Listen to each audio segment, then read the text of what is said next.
So, like I was saying, this whole idea of the whole situation of a journey through the woods on a snowy evening and then stopping mid in the middle of the journey is actually symbolic of life's journey towards a particular destination and how sometimes we tend to stop. Now, I think it'll be clearer as I read out the poem to you and we discuss it as we go along.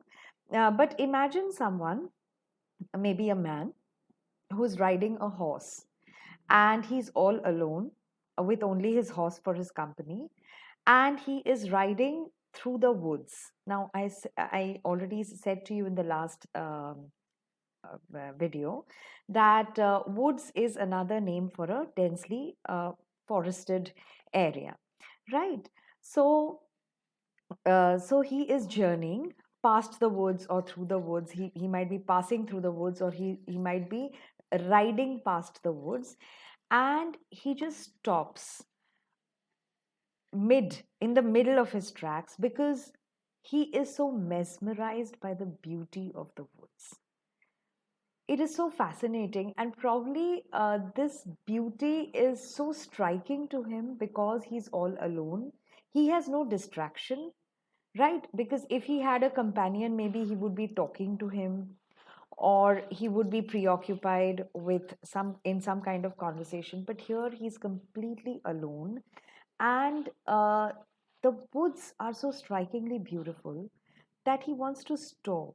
He wants to he wants that beauty around him to sink in, and he wants to just spend some time in solitude, marveling at the beauty around him, the woods and the snow falling softly. But then he remembers he has important work to do and he can't actually be stopping. And how is he reminded of it?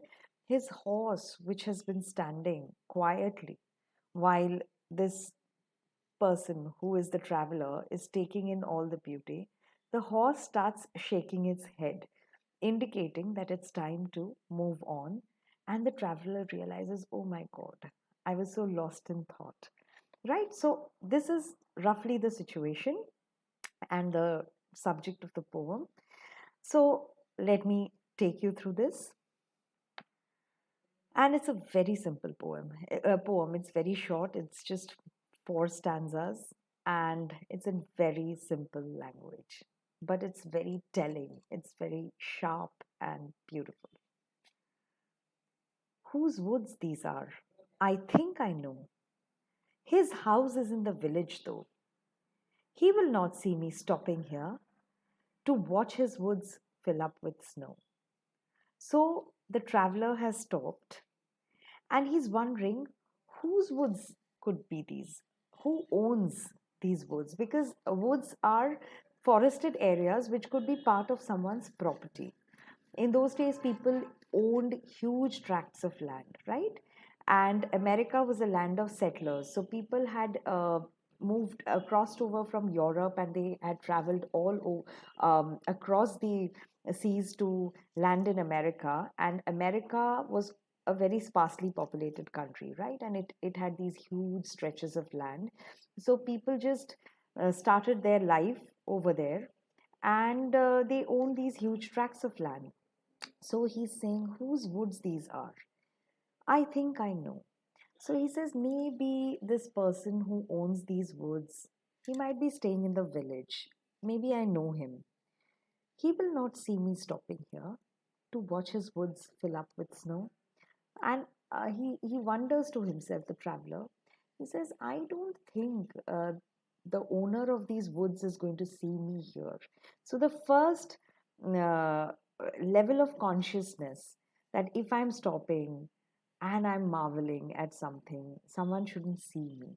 So imagine there's always this fear that I might be spotted doing something which I'm not supposed to do.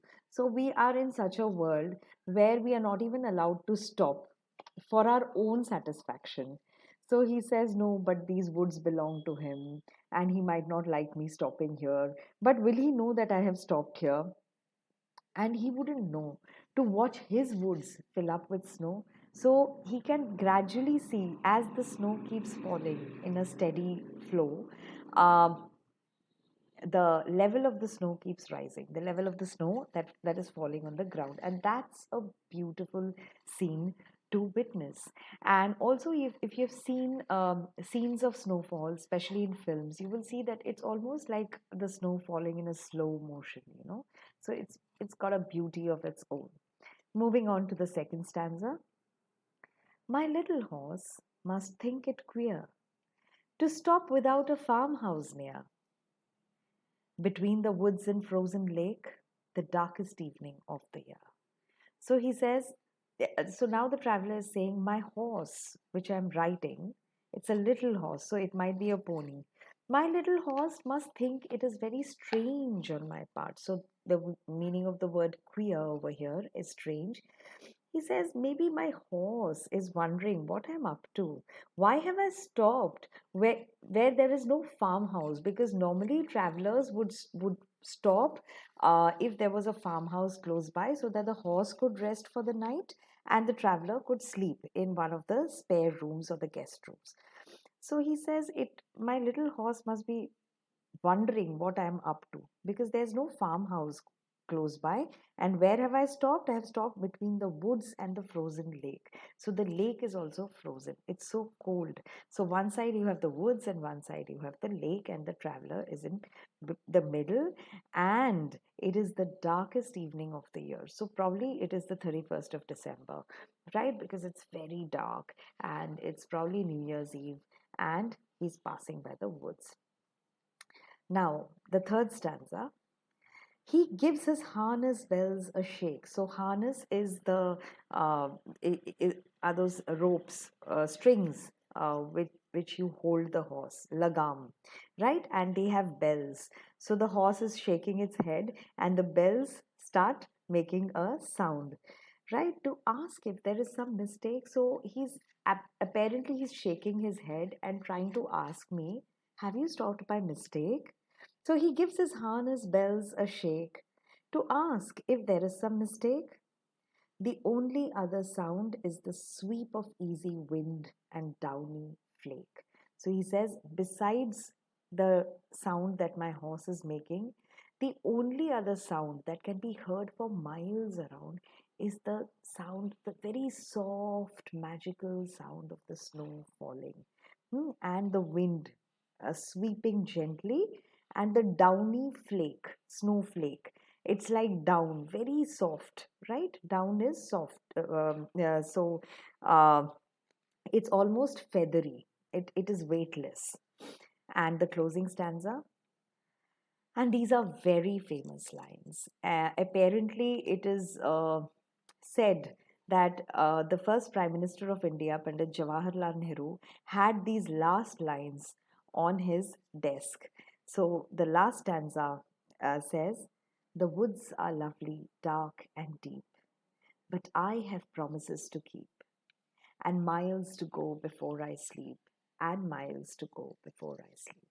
So he's saying, so there's a kind of a regret. There is an undertone of regret over here that though I want to stop, though I want to keep admiring the beauty around me, though I'm so fascinated and mesmerized and enthralled by what I see around me, there is no way that I can stop and spend time here because I have promises to keep. So I have a journey to make.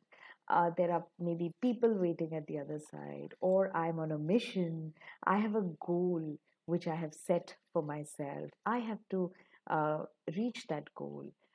So I have promises to keep. So it could be commitment, it could be my career, it could be my family, it could be a mission which I'm a part of.